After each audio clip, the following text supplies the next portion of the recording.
నమస్తే అండి. నేను అపర్ణ. భారతీయ సంస్కృతికి స్వాగతం. మాఘపురాణం 10వ అధ్యాయం. దిలీప మహారాజుకు వశిష్ఠ మహర్షి ఇలా చెప్పడం ప్రారంభించారు. మృగశృంగుడు చిన్నప్పటి నుంచే హరినామ స్మరణలో ఆసక్తి కలవాడిగా పెరిగాడు. అతడికి 5 ఏళ్లు నిండిన తర్వాత గురుకులంలో చేర్పించారు. అక్కడ అన్ని శాస్త్రాలను ఎంతో శ్రద్ధగా నేర్చుకున్నాడు. గురువుల ప్రశంసలు పొందుతూ మంచి పాండిత్యం సంపాదించాడు. విద్య పూర్తయ్యాక తల్లిదండ్రుల ఆజ్ఞతో దేశాటనకు వెళ్ళాడు. అనేక పుణ్యనదుల్లో స్నానాలు చేసి మాఘమాస పుణ్యఫలాన్ని సంపాదించాడు. దేశాటన ముగించుకొని ఇంటికి వచ్చిన తరువాత అతని తల్లిదండ్రులు అతనికి వివాహం చేయాలని నిర్ణయించారు. మృగశృంగుడు తాను ముందే మనసులో ఎంచుకున్న సుశీలను మాత్రమే వివాహం చేసుకుంటానని తల్లిదండ్రులకు చెప్పాడు. కుమారుని ఇష్టానికి అనుగుణంగా ఒక శుభముహూర్తంలో మృగశృంగుడికి సుశీలతో అత్యంత వైభవంగా వివాహం చేశారు. వివాహ వేడుకల సమయంలో సుశీల స్నేహితురాళ్లైన మిగిలిన 2 కన్యలు కూడా మృగశృంగుని దగ్గరకు వచ్చి, మా స్నేహితురాలని పెళ్లి చేసుకున్నట్లే మమ్మల్ని కూడా ఈ శుభలగ్నంలోనే వివాహం చేసుకోండి అని కోరారు. మృగశృంగుడు ఆశ్చర్యపోయి, ఇదెలా సాధ్యం? పురుషునికి ఒక్క భార్య కదా అని ప్రశ్నించాడు. అప్పుడు వారు, శాస్త్రాలలో పురుషుడు 2 లేదా 3 భార్యలను వివాహం చేసుకోవడానికి అనుమతి ఉంది. దశరథుడికి 3 భార్యలు ఉన్నారు. శ్రీకృష్ణుడికి 8 మంది భార్యలు ఉన్నారు. పరమేశ్వరునికి గంగాగౌరి 2 ఉన్నారు అని చుట్టుముట్టి వాదించారు. మృగశృంగుడు ఏమీ సమాధానం చెప్పలేకపోయాడు. వివాహ వేడుకలకు వచ్చిన మునులు కూడా, వారిని నిరాశపరచకండి, వారి కోరిక నెరవేర్చండి, వారు దుఃఖిస్తే నీకు శుభం కలుగదు, ఇటువంటి సంఘటనలు పూర్వంలో కూడా జరిగాయి అని చెప్పారు.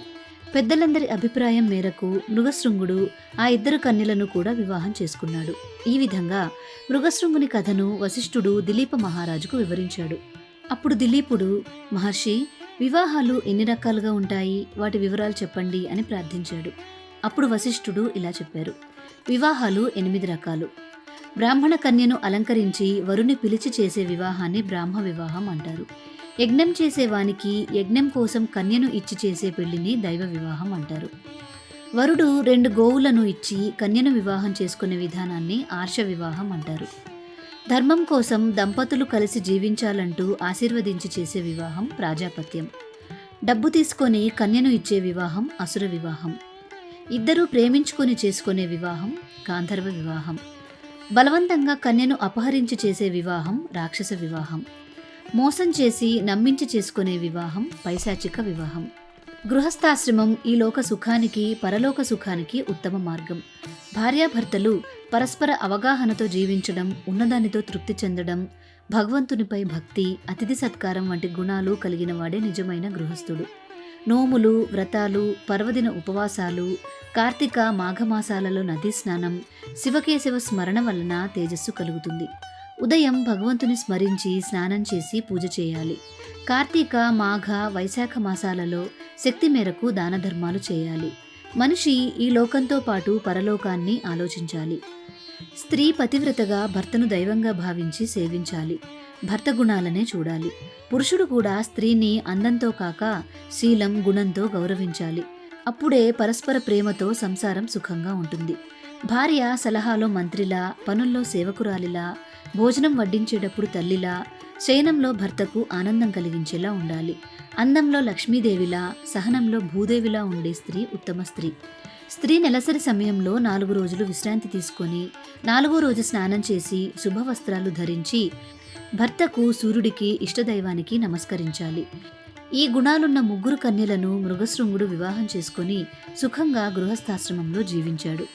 కాలక్రమంలో సుశీల గర్భవతిగా మారి ఒక శుభముహూర్తంలో కుమారుడిని కన్నది.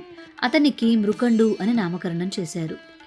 మృకండు మంచి గుణాలతో పెరిగి 5 ఏళ్లకు ఉపనయనం చేసుకుని గురుకులంలో అన్ని శాస్త్రాలు నేర్చుకున్నాడు. విద్య పూర్తయ్యాక ఇంటికి వచ్చి మరుద్వతి అనే కన్యను వివాహం చేసుకుని గృహస్థాశ్రమాన్ని స్వీకరించాడు.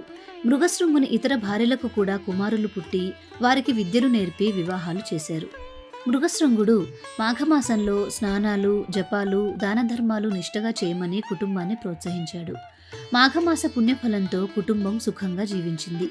మనుమలు పుట్టడంతో ఆనందించిన మృగశృంగుడు చివరికి అడవికి వెళ్లి తపస్సు చేసి శ్రీమన్నారాయణుని అనుగ్రహంతో వైకుంఠాన్ని చేరాడు. అనంతరం మృకండుడే కుటుంబ బాధ్యతలు స్వీకరించాడు. అయితే మృకండుడికి సంతానం కలగక విచారం కలిగింది. భార్యతో కలిసి కాశీకి వెళ్లి గంగా స్నానం చేసి మణికర్ణిక ఘట్టంలో విధులు నిర్వహించి విశ్వనాథుణ్ణి దర్శించుకున్నాడు. అక్కడ మృకండేశ్వర లింగాన్ని, భార్య పేరుతో మరో లింగాన్ని ప్రతిష్ఠించి 1 సంవత్సరం అక్కడే నివసించాడు. ఈ సమయంలో అతని 3 తల్లులు గంగలో స్నానం చేస్తూ అకస్మాత్తుగా మరణించగా మృకండు యథావిధిగా అంత్యక్రియలు చేశాడు. సంతానం కోసం మృకండు భార్యతో కలిసి విశ్వనాథునికి ఘోర తపస్సు చేయగా పార్వతీ పరమేశ్వరులు ప్రత్యక్షమయ్యారు. దీర్ఘాయుష్యుతో కుమార్తెనా, అల్పాయుష్యుతో కుమారుడా అని అడగగా మృకండు అల్పాయుష్యుతో అయిన కుమారుడే కావాలని కోరాడు. పరమేశ్వరుడు వరమిచ్చాడు. తరువాత మృకండునికి కుమారుడు జన్మించాడు. వ్యాస మహర్షి జాతకర్మ చేసి అతనికి మార్కండేయుడు అని నామకరణం చేశాడు. ఇలా మృకండు పరమేశ్వరుని అనుగ్రహంతో సుపుత్రుడిని పొందాడు. మాఘపురాణం 10వ అధ్యాయం సమాప్తం. మీకు ఈ వీడియో నచ్చినట్లయితే లైక్ చేసి భారతీయ సంస్కృతి ఛానల్ని సబ్స్క్రైబ్ చేసుకొని బెల్ ఐకాన్ని యాక్టివేట్ చేసుకోండి. తిరిగి రేపటి రోజు పారాయణంలో మళ్ళీ కలుసుకుందాం. నమస్కారం.